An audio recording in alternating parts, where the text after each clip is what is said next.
პროდუქტში, მიზეზი არის პრეზენტაციაში. თუ არ იყიდეს, მიზეზი არ არის ფასში, მიზეზი არის პრეზენტაციაში.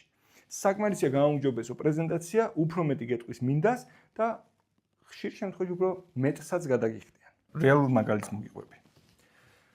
წარმოიდგინე, ეს არის დროის შკალა. აქ არის 1900 წელი.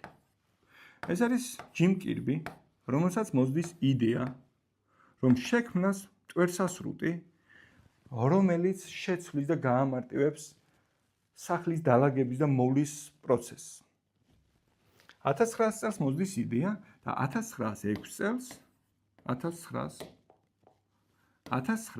წელს რეალურად ქმნის.